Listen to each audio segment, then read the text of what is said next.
Merdeka, Dirgahayu 78 tahun Indonesia. Masih dalam suasana kemerdekaan Indonesia, mari kita bersiap untuk menuju merdeka finansial. Hai Sobat Berinvestasi, kali ini kita akan bahas tentang peluang juga tantangan ekonomi serta investasi di Indonesia. Melihat perkembangan iklim investasi Indonesia, tentu saja tidak terlepas dari kondisi global. Isu tentang resesi yang senantiasa jadi topik utama dari akhir tahun 2022 sampai dengan pertengahan 2023 menjadi semakin pudar. Ekonomi Amerika Serikat diperkirakan tetap mengalami perlambatan ekonomi. Namun, tampaknya potensi resesi dapat dihindari seiring dengan kebijakan suku bunga The Fed yang cukup agresif. Saat ini investor mulai memperkirakan suku bunga Fed Fund Rate mungkin mulai terjadi pemangkasan di kuartal kedua tahun 2024. Bergeser ke benua Asia, China ternyata mengalami pemulihan yang tidak dapat dikatakan mulus.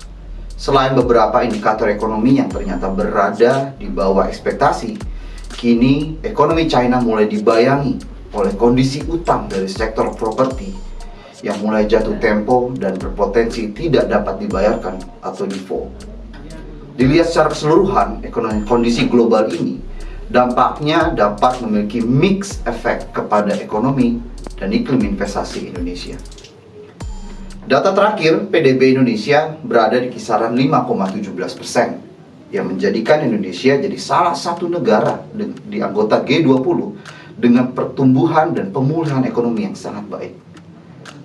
Ketika masih banyak negara berperang menghadapi inflasi, di dalam negeri, inflasi cukup terkendali. Data terakhir, inflasi tercatat di 3%-an berdasarkan inflasi Juli tahun 2023. Tidak hanya itu, cerita terdahulu tentang Indonesia sebagai twin deficit country, yaitu negara yang defisit fiskal dan defisit neraca transaksi berjalan, tidak lagi menjadi kekhawatiran bagi investor dalam dan luar negeri, dikarenakan keduanya mencatatkan surplus. Mungkin dinamika ini dapat berubah ke depannya, namun kenyataan pada saat ini keduanya tidak lagi defisit, layak mendapatkan apresiasi. Dengan latar belakang inflasi dunia yang masih berpotensi naik, terutama di Amerika Serikat, kemudian keputusan suku bunga The Fed yang kemungkinan masih akan bertahan di 5,5% dan baru mulai turun di 2024. Kemudian dari sentimen negatif yang datang dari kondisi krisis properti utang di China. Kemudian pertumbuhan ekonomi Indonesia yang cukup solid di kisaran 5% dan inflasi yang terjaga, serta perbaikan di sisi neraca transaksi berjalan dan juga fiskal, kami melihat bahwa tingkat imbal hasil SUN 10 tahun yang saat ini ada di kisaran 6,3 sampai dengan 6,4% masih menjadi instrumen investasi yang menarik. Bila dibandingkan dengan inflasi 3%, itu artinya SUN 10 tahun masih memberikan positive real yield di sekitar 3%. Dengan portofolio yang lebih optimal, investor dapat memilih investasi di instrumen saham. Kami cukup optimis IHSG dapat mengejar ketertinggalan terutama di kuartal 4 tahun 2023. Target kami IHSG bisa sampai ke 7.600. 3 sektor yang dapat jadi pilihan di tahun ini adalah perbankan, otomotif, dan juga sejalan dengan tema tahun politik, yaitu barang konsumsi.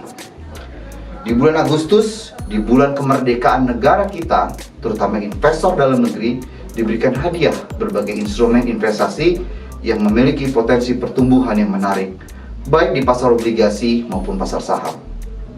Manfaatkan kesempatan ini. Dan jangan lupa berinvestasi sesuai dengan profil risikonya masing-masing ya.